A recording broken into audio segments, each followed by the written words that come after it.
Well, hello everyone, and welcome to Travel Talk Tuesday tonight. Thanks for tuning in. Tonight's episode, you may be able to tell from the building behind me, is going to be about Volterra, my favorite hill town in Italy. It's a Saturday morning right here. Town's just waking up. It's what, just shortly after 10 o'clock, and there's a market down the street. And at the Piazza here, the main City Hall Piazza is pretty much empty. Things are kind of picking up around here, but I hope you enjoy this edition of Travel Talk Tuesday. We had some really fine dining here. This is Ombra della Sera Pizzeria, and here the next night we went to Puerto Porticellino, a little tower right around the corner from the main square. Some wonderful food, the chinta pork. It was just a delight for all of us to enjoy tasting the delicacies of Sergio and his staff. Later on, we got to have a wine tasting, which I did at La Vena di Vino. And then I discovered this statue walking around in Volterra, which I had never seen, and this vision and vista of the Medici fortress, which is hard to find from a distance in Volterra.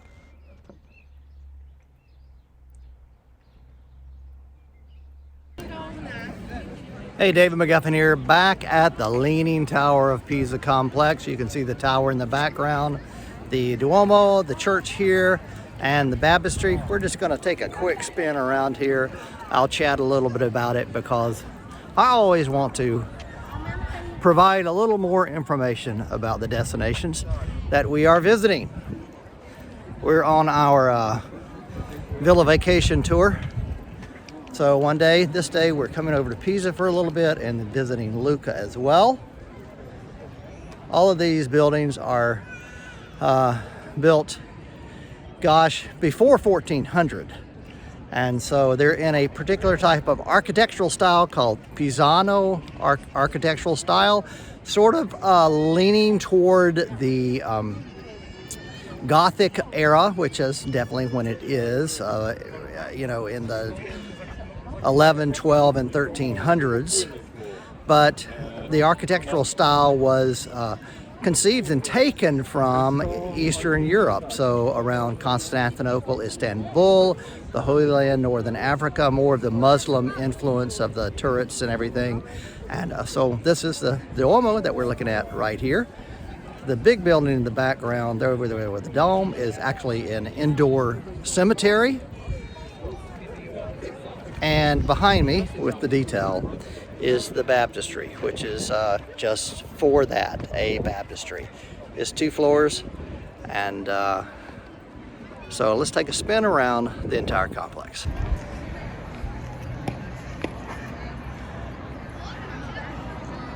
These are part of the ancient city walls, and as I mentioned, this is a cemetery here. We'll try to peek in. I didn't get into the cemetery because there was an admission charge and I needed a pre-booked ticket, but I did take a stroll around the entire complex, looking back here to the baptistry, phenomenal, to the city gates, and then back around the back side of the Duomo, the cathedral. You can see how much the tower is leaning based on the structure of the walls of the Duomo. This is back coming in from the main street from the big city center from the train station, and you can take in the entire field of miracles, the entire Pisa Tower, Cathedral, Duomo, and the baptistry complex. Just commenting on the pandemic and return of tourism, definitely a lot more people here than there were last September. In September of 2021 and July of 2021, but still nothing near the crowds pre-pandemic 2019.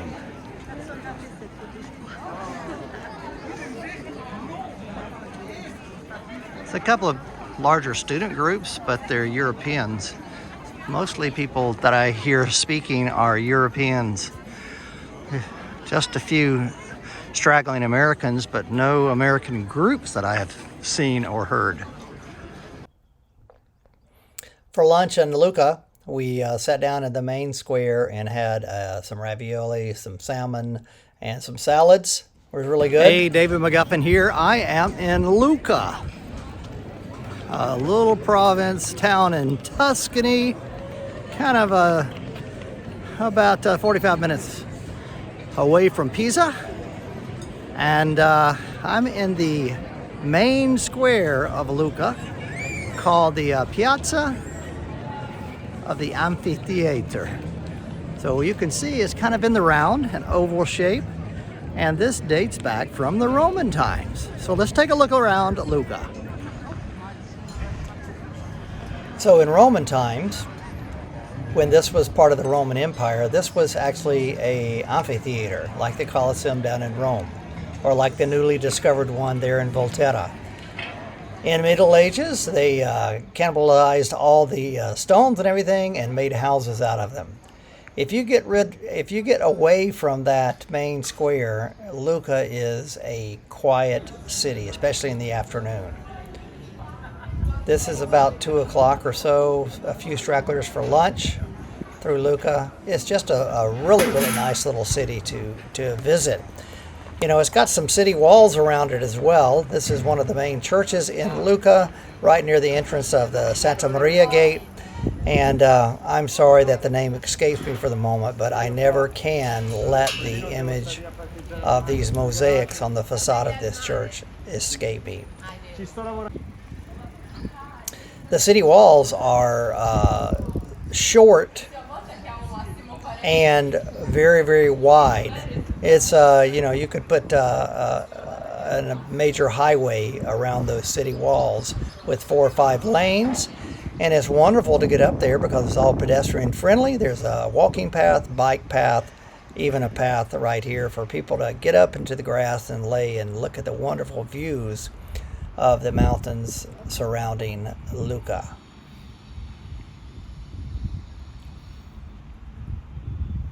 Lucca, because of these walls, was never attacked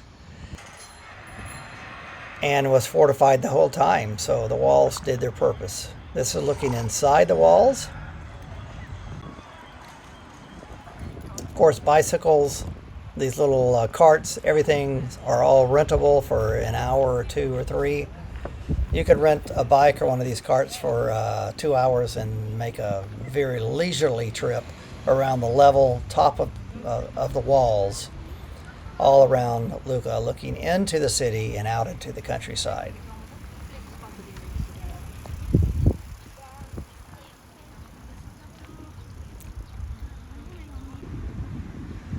I'm standing outside the walls now. You can see there was never a moat here, I don't think, but you can see the walls are relatively short compared to medieval walls.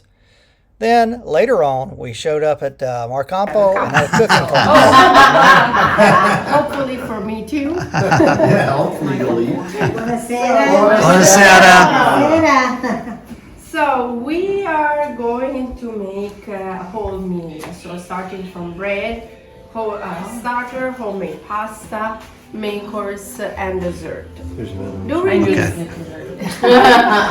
During this time, you will see that we'll take every recipe till the end, but of course, mamma puoi spegnere, but of course, with la televisione, but of course with moving back and forth, because you cook at home, so the time of cooking of dishes tend to be different. So the first thing we need to do is actually bread. Because it takes the longest. So, melt the yeast. Oh, that's right, you have done bread. I forgot, sorry. Oh, I like that smell. So this is... So there's cinnamon, lots of sugar. It's a cinnamon sugar mix, and then more sugar. Marjoram, and then 2 eggs. Now what is that? And your pasta coming along. Yes. This is the filling. Ravioli The filling. filling that she's making. Ricotta. And it's Say it again. ricotta. Yeah. Ricotta. So, and it's drained overnight in the refrigerator. Okay. Otherwise, it's too wet. Okay. And this will be mixed Sugar, cinnamon, add 2 eggs. And marjoram. and margarine. And Marjoram. Yeah, Okay. marjoram. Kathy, did you put flour on top of the dough itself before you put the saran wrap? Oh, there you go. Right there. Put a little flour in it. Bye. Thank you. Bye. You need it again?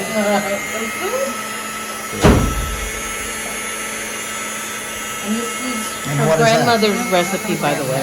Parmesan cheese. Parmesan. Okay, now mix it by hand. Okay. You do it. Well, that's why I have the gloves on. If there's one person with the gloves. Anche quelli di plastica bianca. So that's a little bit different than the recipe I know. We used to put smoked, That's the very old Oh, one. okay. That was smoked ricotta cheese. Yeah. Oh, In this case, yum. we decided to do my grandmother's recipe. all right, I'm looking forward to try that one. I think I might have had that last Yeah. fall when I was here, yeah. Do you write reviews? Of course I do. You like what? Write reviews. Claudia provides everyone with a cookbook that includes the recipes for everything we make in this cooking class. Also, I took a photo here of the flour that's being used, which sometimes we cannot get at home. I have difficulty finding these types of flours. There's Claudia and Ivana with a sheet of pasta they just freshly Finger. made. Around the filling. And I cut the shapes I want. Usually we do the half moons, About this size, about how many per serving? 4 per person. Here we go. Unless they're delicious and you can have seconds. Yes. And then important, press the border because we need to seal it or the fill. Sì, andare al ristorante. Ok, andavo anch'io. E chiamala, era qui, è qui. Ma io sto facendo, mamma mia, senti. Okay. If we have too much air, we can make a little hole. The air goes out, and that's we reseal it. Okay. Okay. And those are gonna be put in boiling water or? Yes. Okay. Yep. Now this scene right here So just this shows little table this little that table. folds out, makes an island, is amazing.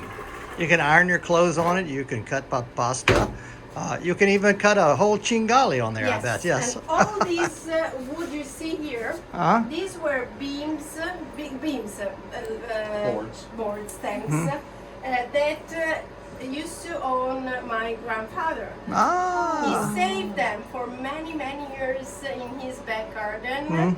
And so the wood seasoned. Yeah. Yes. And when we built our kitchen, we had all the Wow. furniture made with those woods. Unbelievable. That's great. Tradition. And we add an alcoholic component. Basically, the oil, the fatten starts to thicken up. And at that point, we don't need to use any flour. So Claudia is explaining the sauce that goes So with these the now should be staying guinea here fowl, for a stuffed guinea time. fowl. And you can see some olives, Do you want it to thicken up a little or no? some little tomatoes. For the time, actually, we serve it to you. But you don't have to put any starch in there No. to make it thicker. That's something that we This know will is do done. it Right. on its own, you see? So basically, Are these the olives off of your own tree? everything escapes and evaporates. We've seen The your- guinea fowl's Yeah. put in there and is put in the oven. Into the chocolate and Now butter. Claudia is This talking a about how to dessert. make You can the keep in the chocolate refrigerator tart. even for 1 week and cook when you need it. Of course, you can even freeze it, but the time of cooking in the oven will change towards 10 minutes. So first of all, we just separate very well.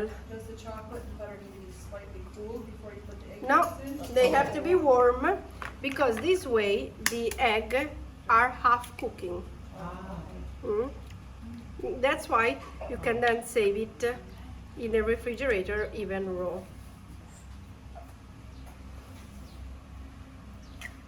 You're very careful to take all of the white out. Exactly. Good.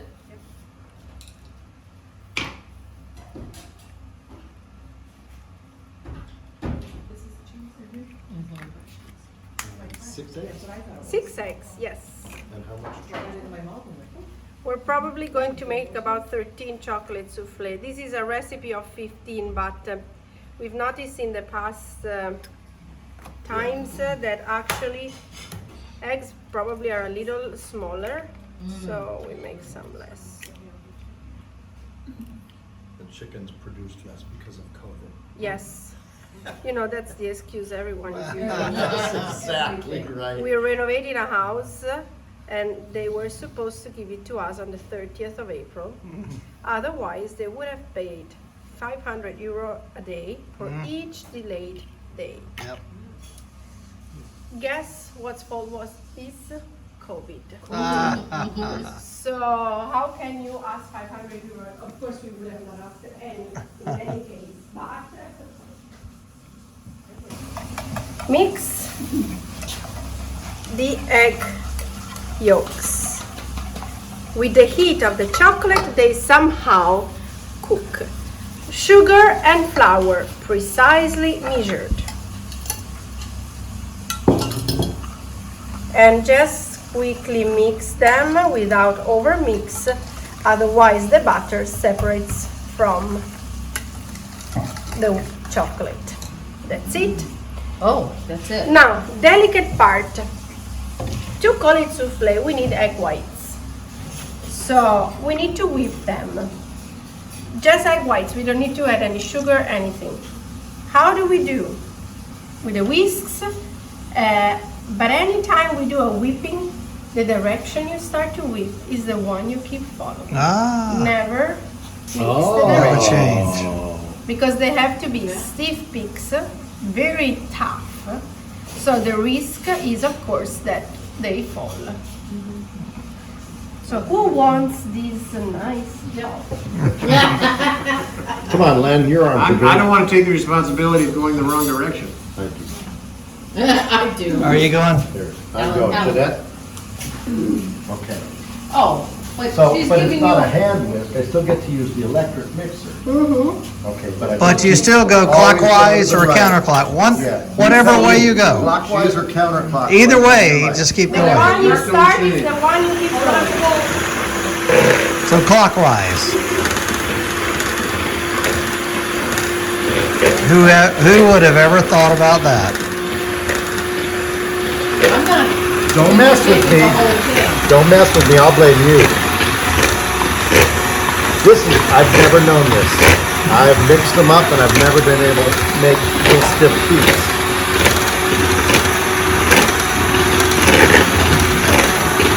Don't look up, just smile. I said, don't look up, smile. Keep working, your boss is right there. Your boss is right here. This is only on low. No part.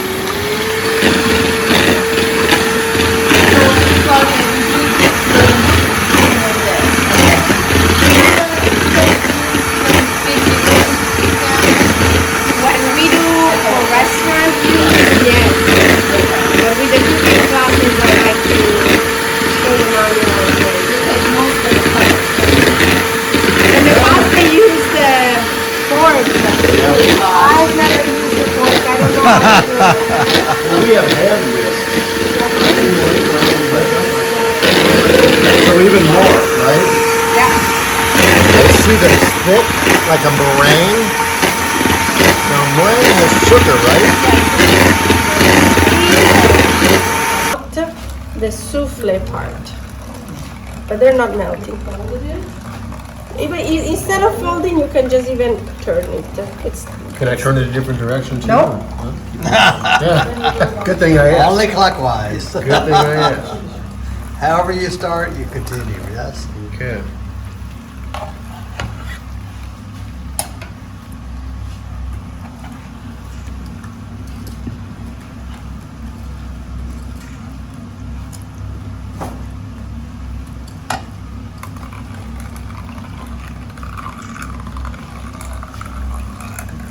You want to go have a look at the sunset? Those that are not working, it's very beautiful. Seen the sunset yet? We're still cooking away here in Marcampo, but that sunset's phenomenal. No matter when you're here, when it sets in the west over there, it's beautiful. Hey, your adventures are right here with David McGuffin's Exploring Europe at Podere Marcampo with Claudia, Genuino, and Ivana De Luca. So with the sunset in the background, we finished up the meal. Claudia, Mima, and sent us out of the kitchen. They prepared the meal for us, and we had a really, really good experience on dining with wine from Marcampo and also the food that we had labored over the last 3 hours. Here's the ravioli. The cookbook that has all the recipes in it. This is the guinea fowl, stuffed guinea fowl and all its juices. This is a former group because I didn't get a whole lot of pictures taken tonight. Some more of the guinea fowl and spinach. And the chocolate cake, the Tart. What a way. Marcampo, bravissimo.